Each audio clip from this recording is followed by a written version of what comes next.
Olá, caros alunos, sejam bem-vindos aqui ao curso de Geopolítica. Essa é a nossa aula número 2 dessa disciplina. Eu sou o professor André Frota, o professor responsável pela disciplina de Geopolítica, e eu vou ministrar com vocês essa aula número 2 com um conjunto de objetivos. Vamos então a nossos slides para observar como que está dividida a estrutura dessa aula, quais são os meus objetivos iniciais, da onde que eu estou partindo, para onde que eu vou procurar chegar. Vamos ao slide?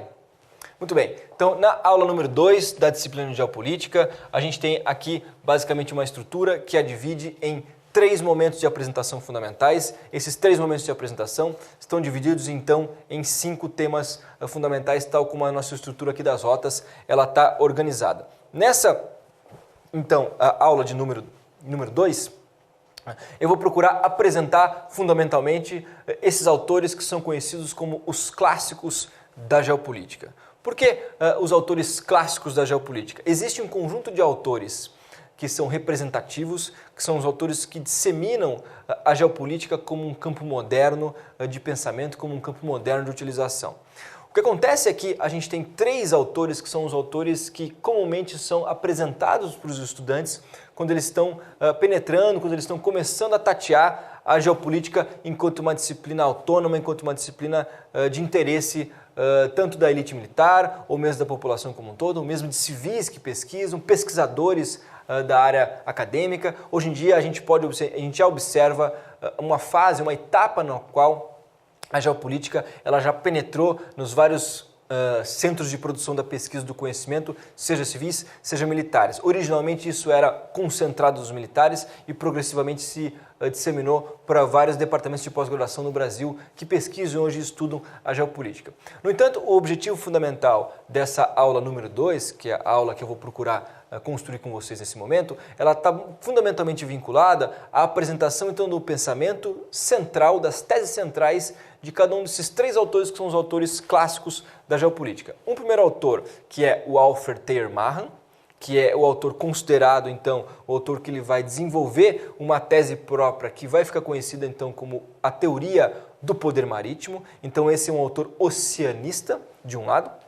A gente vai apresentar, em segundo lugar, o Halford Mackinder, que é um autor, então, britânico, que ele vai procurar apresentar, então, uma tese que vai ficar conhecida como uma tese, então, a teoria do poder continental, e ele vai ficar, então, conhecido como esse autor continentalista. E um terceiro autor, que é um autor que vai procurar apresentar também uma tese que ela, em certa medida, já apresenta uma síntese, ele sofistica, ele torna um pouco mais sofisticado o pensamento do Halford Mackinder em direção a um pensamento, então, um pouco mais híbrido, que é o pensamento, então, do Nicholas Spykman. No entanto, a literatura ela vai identificar esses 3 autores como um diálogo, com um jogo, com uma disputa em termos de teses, entre o que fica conhecido então como a disputa entre oceanistas, ou o debate entre oceanistas de um lado e de outro lado os continentalistas.